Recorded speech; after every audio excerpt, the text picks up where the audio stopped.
Alright, so by popular request, in today's video, we're going to be discussing my XT60 Interconnect Fabric. And it is represented by this dusty pile of mainly silicone wires. Let's quickly go over what it's supposed to achieve first, and then I'll go over it bit by bit. And so basically, I needed a way.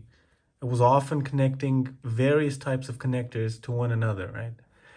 And at some point I discovered AliExpress and Banggood and so what I ended up doing is creating a fabric of various bits and bobs, right? Either alligator clips or USB or Type C or barrel jack or whatever. And the point of all this is to be able to interconnect anything with anything, right? And yeah, I think we could basically get the first bits out of the way, and those are the throughs. And so oftentimes I'll end up having to go from female to female, at which point I'll need a male to male through. And these are done with very thick, solid copper wires.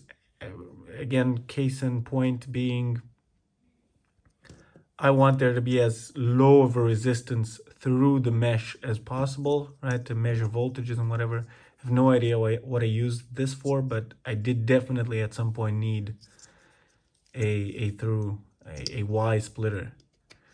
And yeah, so basically these all slot in together very nicely and snugly. Are there any more? No, I think these are all. And I make it a top priority to actually never keep these attached to the fabric, to always have a few on hand. I think there should be another one or two, but yeah. Anyway, so let's go over the triggers. So I have a lot of triggers which I use to source various voltages. How could we check this one? So for example, right, this one would trigger, and I think you can set the voltage, and I've wrapped these in thick, doubly insulated, doubly lined heat shrink. So let's see what this does. It gets 5. I don't think this power bank can do anything other than 5. But anyway, so, and also has an XT60, right, if I want to charge something or connect something to whatever the power delivery voltages that are available. So that's this.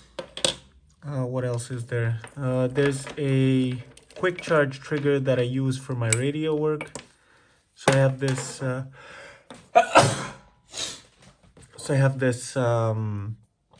DIN radio power connector with buttons for backlight and ignition. And this was made actually before my interconnect fabric took life. And so has a barrel jack at this point and goes into, again, an XT60. And then I have this quick charge trigger. Works fairly decent, although the first ones of these I had were pretty buggy. And then I have this USB to whatever splitter, and I basically nowadays use it in conjunction with the Type C I have for my TS80, and I just plug it in here to test my radios, and it should ask for 12 volts. But it's not. Why is it not? Let's try that again. All right, so it does. It does get the 12 volts, and this is quick charge 2 and 3, and I'm using 2 mainly. Anyway, so let's put that back together and out of the way. Also in the same direction are my, I don't know, what even is this? Right, my female basically version of the same DIN connector. I don't know why I made this actually, but must have needed it for something, and here it is. and my BMW radio connector, which also ends in XT60, right? So you can use whatever. And I try to match these up as good as possible to avoid using the throughs, but anyway. And also, I like using the males for stuff that has voltage on it for sources. It's slightly harder to short these out as opposed to the females, where something can very easily jump in and short out the outputs. All right, what else? I have this other type C trigger. This isn't too good. This, I think, just really likes to go through all the voltages. I think I might have a video on it, on how it works. At the top, it's very annoying to use. This would be up to, I think, but I'm not very sure, 40 volts or at least 25. And it's a buck converter which supports literally all the quick charge and power delivery protocols over both ports. So this is extremely nice. I've seen them go down in price recently, so they're about $5-7 now. They were slightly more expensive. I really hope they're still just as good because this is just epic. I plan on making a scooter battery powered power bank. So at this point I have two of these lying around. One of them is almost fully fixed, and that should be nice, and I'll be using two of these to supply literally everything, right? So it does up to 20 volts quick charge on the type A port, does quick charge also on the type C port, also up to 20 volts, and does power delivery protocols, all the voltages, right? 5, 9, 12, 15, 20. Very nice. And I think it might support other stuff like programmable power supply and whatever. I'm really not sure. I don't think it states. Oh yeah, it does. So quick charge 3, AFC, whatever. Quite a few, right? Quick charge 4 plus. Yeah, it does a lot of stuff. It's very nice. All right. Another trigger, type C trigger, can probably... Actually, this is a type B to C wire, so we need a C to C wire for this to work. So let's see, and this is very convenient because it has both a male and a female. And yeah, you can ask whatever your soul wants from this. And down to 5. Yeah, I'll just leave it at 5, and it does remember where you're at, so that's also very nice.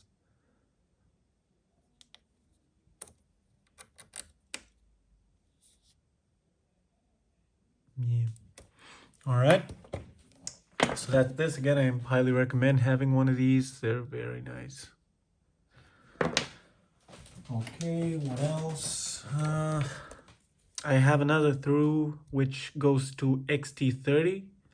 So all the scooter stuff, at least the Xiaomi scooter stuff, has XT30s on the power rails, and I've needed a couple of times to actually interface to this. So I have a few throughs that are XT30 as well. What else? Yeah, I think we could just go over all the bits and bobs and talk a bit about them as we move along. So let's first of all check this. This is a load. So I've just ordered a 150 watt load off of AliExpress. I'm awaiting it for it to arrive. I've had an attempt to get one of those big CPU cooler loads, and it was complete shit. I think I have a video on it somewhere, I'm not sure. But it was completely not working out of the box, right? So it was a clone with a completely busted software, so it would just not work at all. I got my money back, and then I've given up on the idea, and now I've really, starting to work with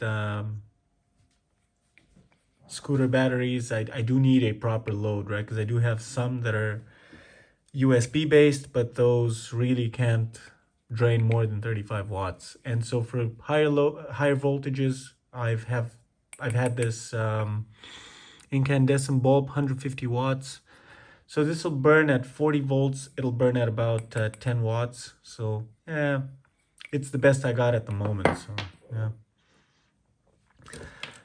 Then I have a lighter socket one, which is pretty old. I haven't sleeved it, so that's quite not nice. And it has the shit wire that this came with. Anyway, also one of the first gen adapters, XT60 to USB, and this came out of an Apple keyboard. These were just very nice ports, and I've thought about using them, so yeah. That's how that ended up being. The modern variant would be this one. Again, the sleeving wore off, but it's just a regular, more shit connector, but also XT60 to female USB. What else do we have USB wise? I should have a male, so I do. XT60 to male, and unfortunately these can't be linked. What else? We'll keep the complicated ones for a bit later. Banana plugs to XT60, why not? So these are a bit longer because oftentimes I have to go up to my power supply and then, or my multimeter, and just connect random bits and bobs to it. So that's that. I'm very proud of this. Doesn't work super well, but it does work decently well. So XT60 to magnets. Obviously magnets go past their Curie point quite quickly and they demagnetize completely at that point, right? So the crystals, whatever, atoms no longer point in the same direction if you heat them up. They still, I've tried to be as quick as possible. Fortunately, this coating they put on neodymium magnets sticks to solder very well, so you don't need a lot of time, but so I have a bit of residual magnetism at the end, and yeah, I use this to very rapidly connect to XT60s, so preferably the right way around, but anyway. All right, so magnets to XT60. What else? A bunch of what are these, hooks? And I have two of these, and these have suffered quite greatly over the years. One is male, one is female. I definitely need to change these, but they still work, and I don't know, I haven't gotten around to it. So these are also quite nice. I do enjoy all of them, right? I don't know if that came across, but yeah. XT60 to barrel jack, and one of these is always tied up with the radio stuff, right? This one. So I ended up making another one out of this nice barrel jack connector. These are very hard to find in male configuration without the wire, right? So USB ports you can find, there's at least two variants, but barrel jack somehow I didn't find. If anyone has a good link for those or keywords, definitely let me know. YouTube will filter comments that have links though, so keep that in mind. XT60 to female barrel jack, also very nice. What else? Let's actually have these oriented roughly in the same direction. Another XT60 to barrel jack, apparently. Oh, but this is somewhat different. I think this is a bit thicker. All right. Car lighter socket male to XT60. A small XT30 through. What else? Short bananas. So do these end up in the same XT60? I'm not sure. Yeah, no, they don't. So this is male and this is female. All right. And again, something triggered by my work on scooter batteries would be needles to XT60. And these are in case you want to inject electricity right into your flesh, right? If your skin is dry and it doesn't conduct, right? This is a good way to get to it. But more often than not, these are wrapped in shrink wrap. And to connect to the batteries, it's very easy to just poke right next to these, and then they'll be sandwiched to the pads. And so it's a good way to balance and measure these without actually damaging the shrink wrap. I'm not sure if I said it, but this is very nice. I actually missed this one. I just made this. Type C trigger outputs 5 and gets it into this switch mode lithium-ion charger. I've busted my old TP4056 one. This had both an input for the battery and also an output for the power that was protected through the DW01. This setup doesn't have it, so I'm thinking of, yeah, maybe changing that. And then again, it goes into XT60. I need a through, and then alligator clips, so I'll leave this aside because I was using it. Outputs are regulated actually, so there's a bunch of resistors here. I don't know if they're visible. You can see, I think there's only one populated, right? The one in the middle, and yeah, it does 1.5 amps. I think I'm fine. I don't know if I want to drive it a lot quicker, a lot harder. Another XT60 2 alligator clips,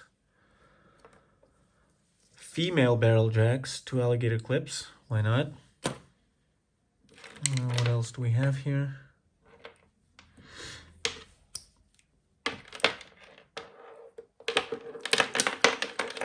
Another banana to XT60. Another alligator clips to XT60. And then there's 2 more which are a bit more convoluted and are tailor-made for my power monitor. This would be USB including data that would interface with the power monitor. So you would go connecting this like so and also get the voltage, and you can measure USB stuff basically. So see, I think I can go over the loads I have while we're at it. So just go over the entire workshop.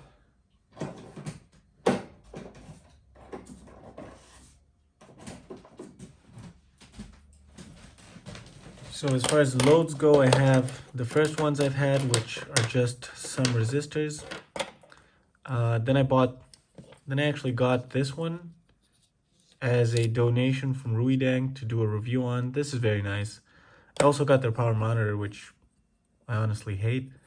And then to allow for cleaner power supply noise measurements, I got this bank of passive resistors that I can tune in and out, because I fear that this would induce noise or resonance that would mess up the readings otherwise. So you can see this power bank went to sleep and it's just fluctuating its output. If we connect something, I don't think it's gonna go any higher. Exactly. So any load we put on it, it dies, but it doesn't turn on unless you press the button. At which point, yeah.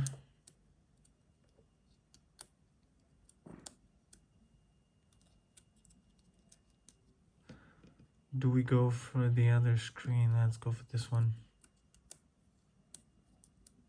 I don't think this measures above 3.2. Anyhow, what else? So yeah, these are pretty basic. 1 amp at 5. These are calculated for 5 volts, but obviously they'll work for more. Yeah, still working fine, although this one has a dead LED. Yeah, so this we check. And yeah, this is nothing too spectacular either. What we could do though is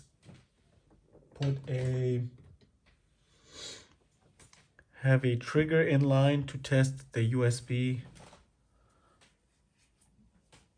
data pass-through. So where is that? It's over here. So, and the way we would use this, right, is you get the trigger in and it should ask for 12, and it does.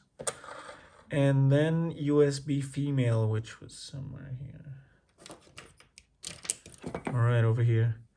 And given that we're male to male, we'll be needing one of these throughs. So let's get that going. And then boom. We can all of a sudden, yeah. Hope this doesn't die.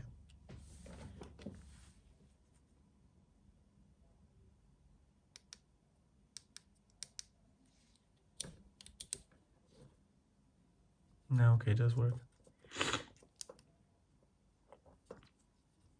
Yeah, so trigger asking for 12 volts, load eating it up. Very nice.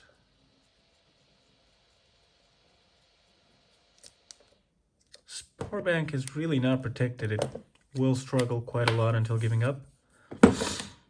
And in the same manner to this, although less USB focused, is this arrangement, which is mainly just for measurements of voltage and current.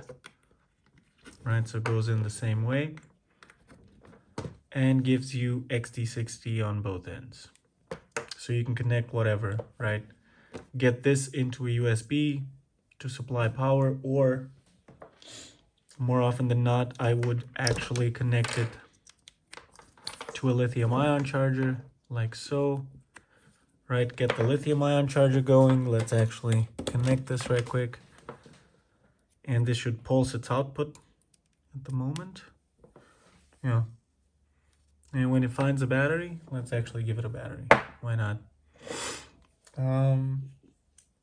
Again, one issue with this is it's not bipolar, so it really wants plus on this and negative on this.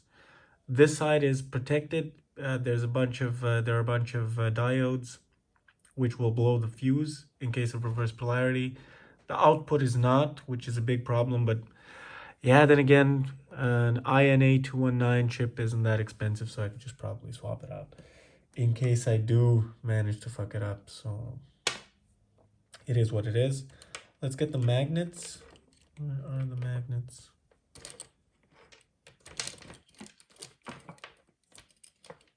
Yeah, has anyone seen the magnets?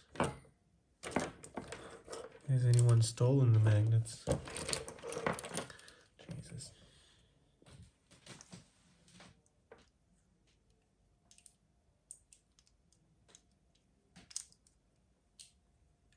All right, I got him.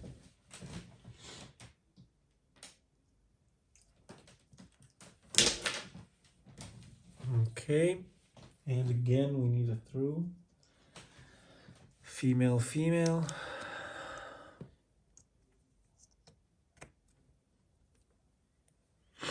And it does 200 milliamps in short circuit, so very nice. So kind of a revive function. And it does have this super slow blink. Is it a different color even? I don't think so. Anyway, so negative to negative this side. This time, very important. Now let's see what it does. Yeah, puts about 1.8 amps into the cell. And if the contact is less precise, the chip will think there's a higher voltage because we'll have a lot of drop over here. So it'll see the cell as more charged, but yeah, shouldn't affect the charging too much. But yeah, otherwise, I think that's been it. Oh, I don't know what else I can talk about.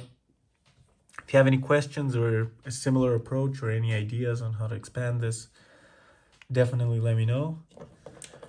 Yeah, have a good one.